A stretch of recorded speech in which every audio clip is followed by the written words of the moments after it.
I sat across from Mark Davidson, his polished mahogany desk a barrier between us. His smug grin barely masked the satisfaction in his voice as he delivered the blow. "We're restructuring the department," he said, steepling his fingers. "Your position will be dissolved by the end of next month." I nodded, expression unreadable. "I understand." His smile widened. "But before you leave, you'll be training your replacement. Jennifer starts tomorrow. I expect you to bring her fully up to speed on how our marketing division operates." Our division. The irony nearly made me laugh out loud. If only he knew the truth.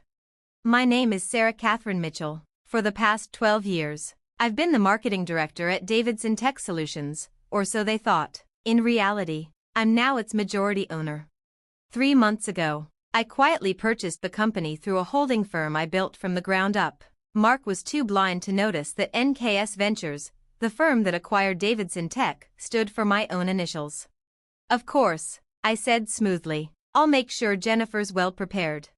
Mark leaned back, clearly pleased with my calm reaction. "I knew you'd handle this like a professional. Some people get too emotional when facing termination." He had no idea that tomorrow morning, my attorney would be filing the final documents. An emergency board meeting was already scheduled. His days of playing CEO were numbered. As I walked back to my office, memories stirred. 12 years ago, I joined Davidson Tech as a junior marketing associate. The company was then led by Robert Davidson, Mark's father. Robert believed in nurturing talent, in building a legacy of integrity and innovation. Under his guidance, I rose through the ranks, and when he promoted me to director, he left me with words I'd never forget. "Real success isn't about power or profit. It's about creating something that lasts."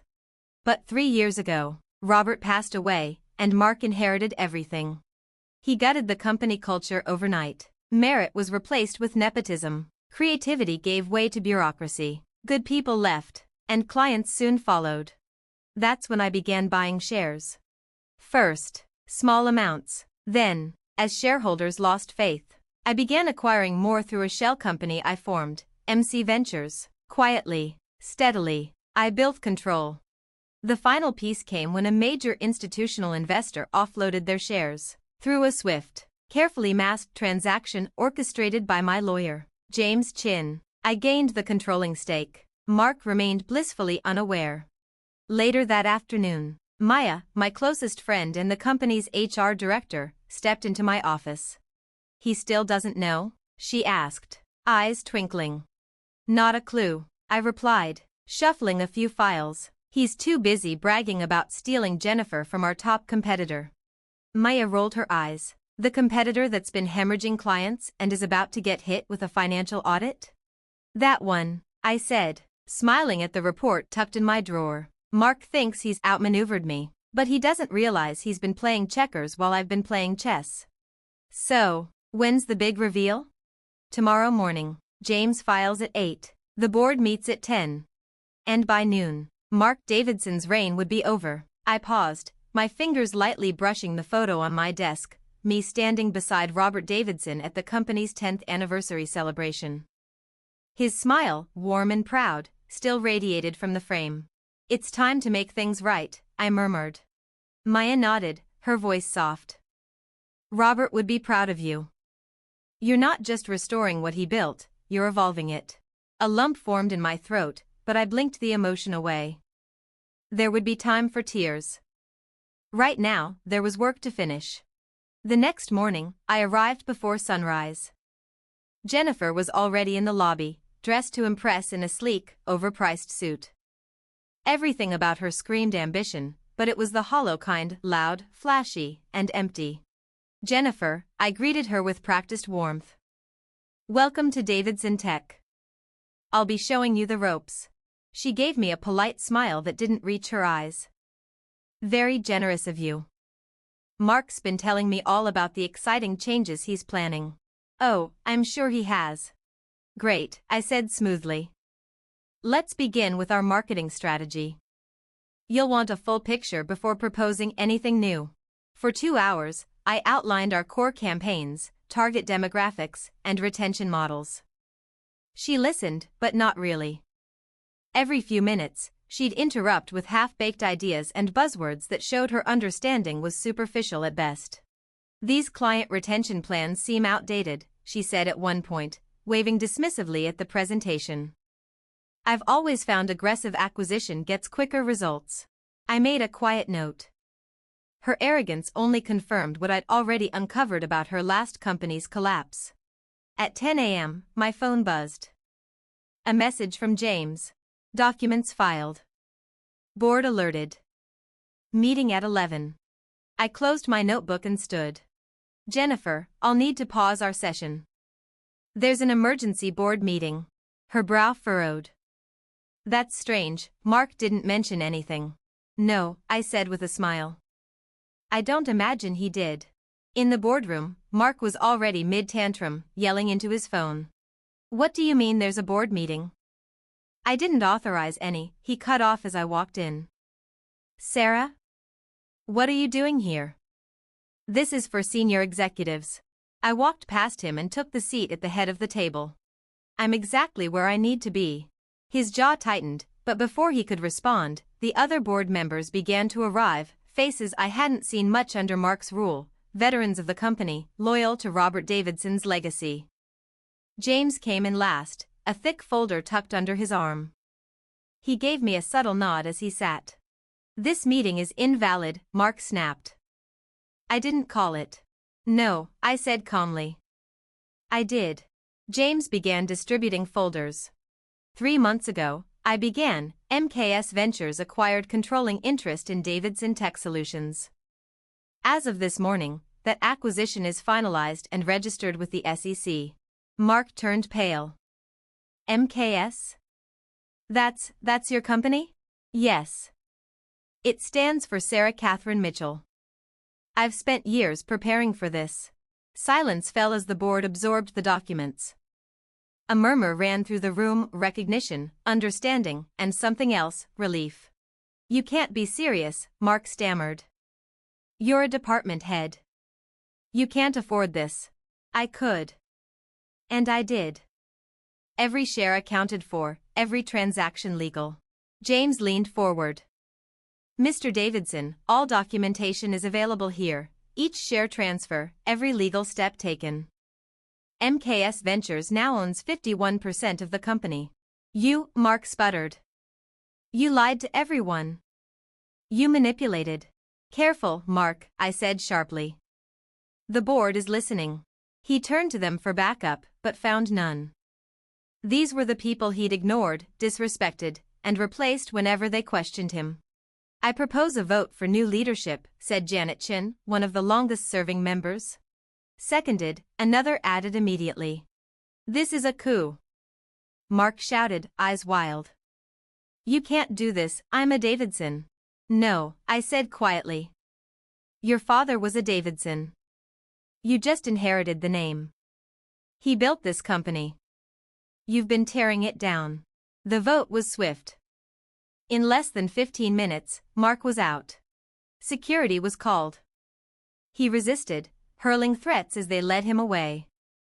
But it was over. Janet lingered behind. "That couldn't have been easy," she said gently. "But it was the right thing." I nodded, my voice steady. "Now the real work begins." The days that followed were a storm of change. Jennifer's contract, still unsigned, was easy to dissolve.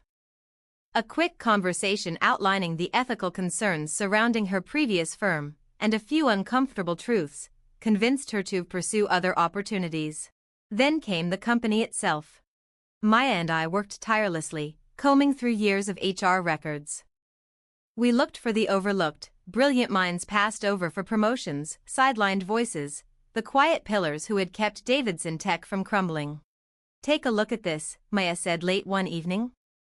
"Thomas Chen. Engineering. 3 patents. Glowing reviews. Never promoted. He's first on our list," I said. "This company was built on talent and heart. It's time we start rewarding both again." Bit by bit, the rebuilding began. Robert Davidson's vision wasn't just being revived, it was being reborn. The innovation lab, once shuttered by Mark, was back. But more than that. We began rebuilding the culture that had made Davidson Tech what it was always meant to be. A month after the takeover, I sat in what had been Mark's office, now redesigned with light, warmth, and purpose, reviewing our progress with Maya. Employee satisfaction is up 30%, she reported, and 3 former team members have reached out, they want to come back. I smiled, thinking about the shift in energy. The office no longer felt tense or transactional. People shared ideas freely. They spoke up without fear. But the journey hadn't been smooth. Mark, true to his promise, unleashed an army of lawyers to contest the takeover. They found nothing. Still, the legal barrage took its toll. Then came whispers in the industry, rumors of instability, doubts about new leadership. We silenced them the only way that mattered, performance. Within 6 months, not only had we stabilized, we'd grown. Innovation, once stifled under Mark's regime, surged back. New products launched, clients returned, talent poured in, and for the first time in years, Davidson Tech felt alive. 1 year later, I stood before the company at our annual meeting. The auditorium was packed, hundreds of employees, including over 100 new hires. When Robert Davidson founded this company, I began. His dream wasn't just to build software. It was to build a culture, one grounded in innovation, integrity, and impact. I scanned the room. Some faces were part of Robert's early team, others had just joined, but all of them were part of the same renewed mission. There was a time we drifted from that vision, but today, we're back. I turned to the screen behind me. It displayed our newest initiative, a STEM partnership with local schools, bringing hands-on technology to underfunded classrooms. This, I said, is what success looks like, not just in revenue, which, by the way, is up 45%, not just in satisfaction scores, which are at an all-time high, but in impact, real people, real lives.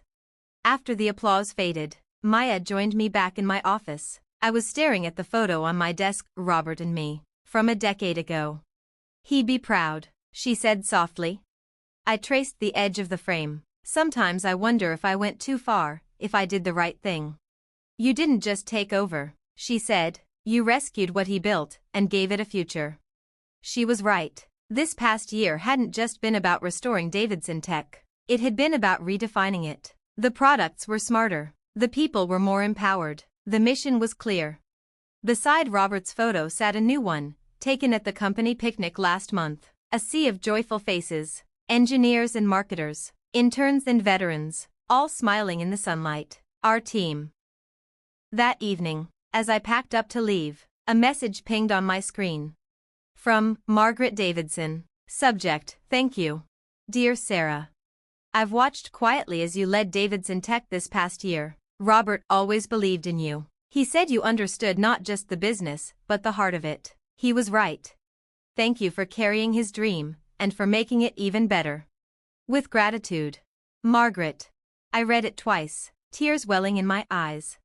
This was why I'd fought so hard. Not for revenge, not for control, but because some things are worth protecting. The next morning, I arrived early. The building was still quiet, the sunrise casting soft light through the windows. But soon, it would hum with ideas, creativity, and purpose. As I passed the central hallway, I glanced at the quote still hanging on the wall, Robert's favorite. Success isn't just about making money, it's about building something that matters. I smiled. Mark had thought he was grooming his replacement, pushing me out, but all he did was light a fire. He didn't train a successor. He awakened a leader. And in the end, the best revenge wasn't taking his job, it was proving that the values he dismissed were exactly what this company needed to thrive.